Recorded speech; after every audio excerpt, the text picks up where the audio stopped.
Hey guys, so in the last few days, I've been thinking a lot about why Creative Assembly are removing their multiplayer chat capabilities from the older legacy games. I watched Pixelated Apollo's video and how he's just as confused as the rest of us are. The multiplayer, online communities of Napoleon and Empire are essentially dying now that, randoms can't talk to each other in game. And yeah, basically I've been looking at these patch notes and thinking, why is Creative Assembly removing these things? Is there a deeper kind of intent to them spending the resources to removing these functions? So I have two theories about this, guys, and the first theory has to do with regulation in the UK. Creative Assembly is a UK-based company, and the UK government right now are reviewing a potential new law that would hold companies like CA accountable for messages being sent by users in their chat rooms in their games. So what CA is doing is essentially not so much we can't moderate these chat rooms, but we don't want to, and by not doing it,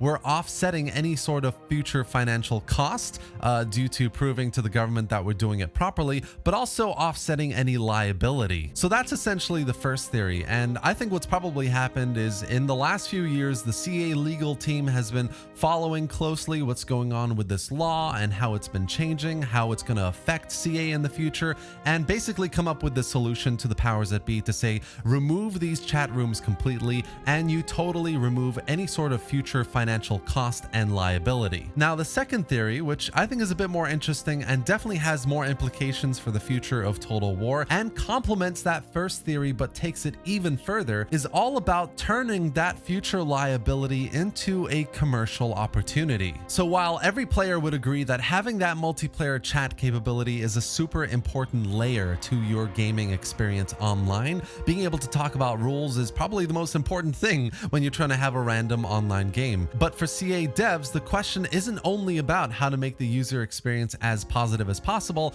it's how to make it as efficient as possible. The other side of this, of course, is that from a business complexity point of view and trying to make things as efficient as possible, currently CA sells all its games through places like Steam, Xbox Game Pass, the Microsoft Store, and Epic Games. So all these other places, third-party platforms that take a cut from their sales and that CA doesn't have full 100% control over. So with that context in mind, guys, I want to show you a careers page on the CA website that has to do with hiring someone that will work on a live service to do with Total War. Now, for those of you who aren't familiar with the term, live service in gaming basically refers to any activities around implementing patches, monitoring chat systems, customer service, basically any ongoing customer interactions with the game and its users. So the point I'm trying to get to here, guys, is this isn't the first time I've seen this posting on their career webpage. If they're building out a live service team to do with Total War, it could be that this team is working on a proprietary platform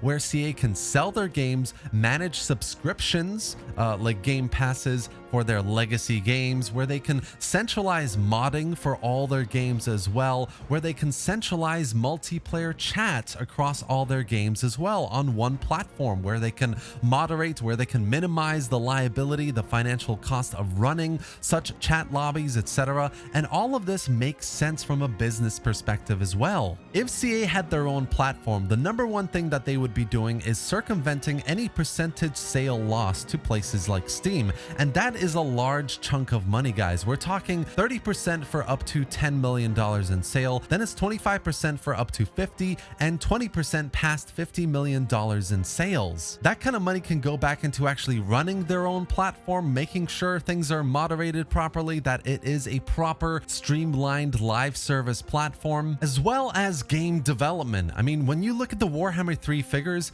that game sold on Steam about 2 million copies, 93 million in sales, and when you take out the percentage sales, that's gross, by the way. When you take out the percentage cut off Steam, that's about $20 million. That's 20 million that can go back into DLC development for Warhammer 3, that can go back into future game developments in Total War. That is a huge chunk of money, guys. So on the one hand, all of this makes perfect business sense to me. I think that CA are offsetting any sort of financial and legal liability in the future by removing multiplayer chat from their current games, setting up their own proprietary platform to be able to control that in a much more centralized and streamlined manner, to be able to then sell games, sell subscription services on this platform, have modding capabilities and multiplayer chats all in one place, a nice little like packaged up kind of platform for new players, beginners to get into and try out a new game. It makes total sense to me. There's also a lot of other evidence to show that this might be happening. I mean, their FLCs for Warhammer 3 is being released through the Creative Assembly account system. So if you have an account with Creative Assembly, you get the FLC. And if it was on a platform that they created, it's much easier to do that, right? We also have to remember that they launched Troy on the Epic Games Store. So they were kind of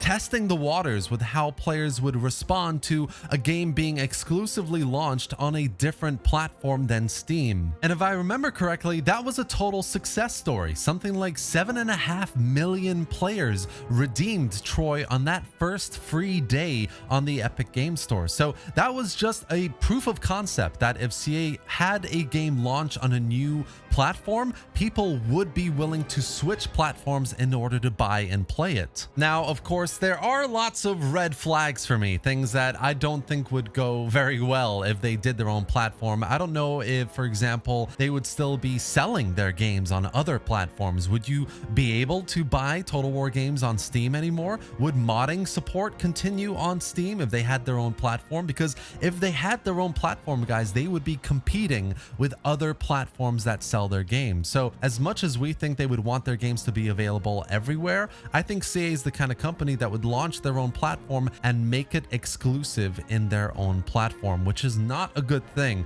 It's not a good thing for that reason. I don't know how modding support would look like in their new platform either. There are lots of red flags here, and it makes me very worried. Obviously, this is all speculation.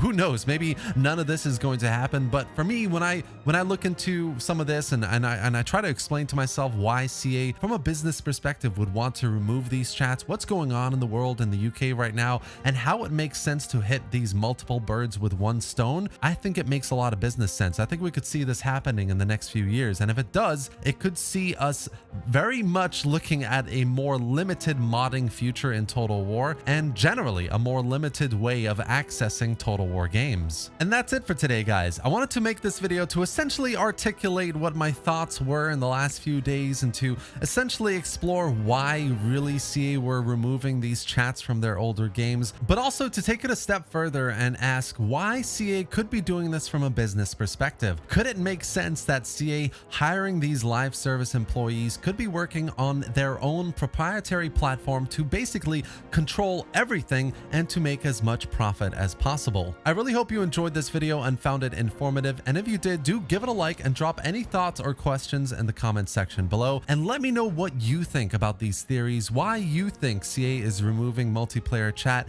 and whether you think CA could be working on their own platform. Subscribe to the channel for more Total War content and news just like this, and thanks for watching, guys. I'll see you next time.